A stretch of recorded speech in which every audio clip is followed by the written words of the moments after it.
Hey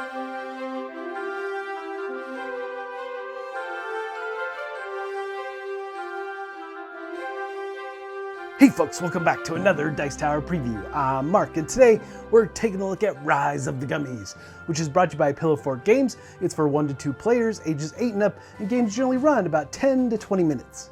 Thousands of years in the future, in another dimension known as the Gummyverse, a race of gummies has become sentient and developed interplanetary travel. Each gummy planet has developed a unique culture and personality, from the fiery warriors of planet Cinnamano to the singers and dancers of the glittering planet Bubble Pop.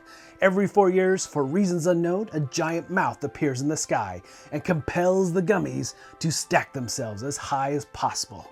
This event is commemorated by the Great Gummy Games, where gummies from all planets compete to create the tallest towers and take home the ultimate prize, the one, the only crown of Gummyverse. Rise of the Gummies is a hybrid collectible card game that brings your play to life. Outwit your opponents by building the tallest tower of gummies in this card battler with real-life cards and digital animated action. In Rise of the Gummies, 2 players each assemble a team of gummies from across 5 planets with unique personalities and abilities, with even more on the way. Each round, you will reveal your card from your hand to your phone or your tablet to summon a gummy into your tower. Gummies will do whatever it takes, whether it's throwing an epic dance party or summoning a horde of undead minions, to reach into the stars and take home the crown of the Gummyverse. So yes, this is a card battler, a very fun-filled and flavor-filled card battler. So these gummies, there's going to be multiple worlds to pick from, and you're going to pick 2 different worlds to basically shuffle the deck together and then draw your 5 cards. So you're going to have 2 different worlds you're working with to try to defeat your opponent and get the largest stack. Now, you're going to be playing until one player has reached 5 points or has won 5 rounds of the game. And there's a lot of back and forth, and how you stack these is going to be critical to your success, because there's some of these gummies that work best at the bottom where they can chop down your opponent, or there's some timed releases of things where gummies grow, and there's also synergy to be had by having one of your gummies in play and then another one comes in and they chain off of each other. So lots of interesting things around these cards, but what's nice is that it is very accessible. The cards are really cute. I love this artwork.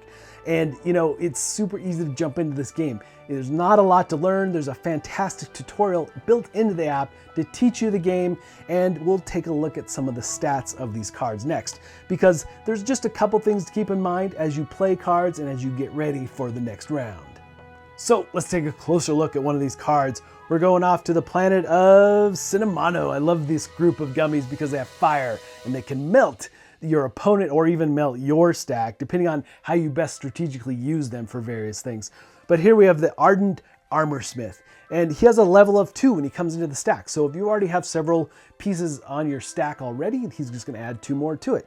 But he also has a boost value. So at the end of the round, you're going to see this boost happen, and it's just sugar cubes. So it is very temporary. That'll just give you a height at the last moment to try to win that round, and maybe that will just push you over the edge. But then you have an ability at the bottom. Some abilities require that you have salt to spend. And how does that work? Well, if you win the round, you get a point. But if you lose the round, you get salt. So it's not all bad to lose, because you might be saving up, you might be losing on purpose to get enough salt to do some pretty heavy hitting effects based on the abilities of the cards in play.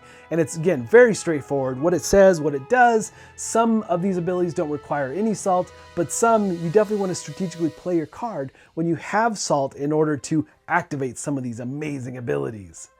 So for the Armorsmith, if you have salt to pay, you're going to be able to activate his special ability that gives you an extra 4 levels on the next gummy you put into play.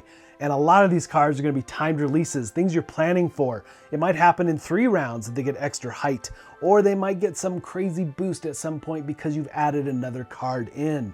Some really interesting back and forth as you combine your decks and try all the different decks combined, which is really neat. And here I only had a sampling of 4 of them, so I can't wait to see what else they come out with and all the different other types of gummies and gummy worlds and their abilities. I know they're doing an undead deck that I can't wait to see as well. So, but again, the game is just that straightforward. And when the app scans your cards, it works so flawlessly. I haven't had any trouble with it at all. Just bam, it scans it, it does the animation, it does the effects. It might have some interaction on the screen for you to do, but it is very straightforward and easy to jump into. Games are very, very fast. And again, you hope to be the Gummies that have 5 points and have 1, but you have to balance that again with getting salt and a lot of back and forth. It does feel like a tug of war. All right, folks, just a reminder once again, this has been a Dice Tower paid preview, and everything you've seen here has been in prototype form. So keep a close eye on the campaign for any changes that still may occur. Now, with that said, I can't wait again to see more decks. I mean, after playing with these 4, I just can't wait to try more and more and combine their abilities and powers and so forth. And I just have to say the artwork is amazingly cute, just so fun, whimsical, and it's super engaging. The app definitely pulls you into the game. It doesn't distract from the actual game itself. It's just a way to give you a fun animation and bits about how the stacks move and evolve through the game and keeping scoring and so forth for you. So it is about you picking the right card at the right time. But folks, ultimately, if this looks like something of interest to you, I'm sure they'd appreciate your support. So I think that's it from me, and until next time, we'll see you at the table.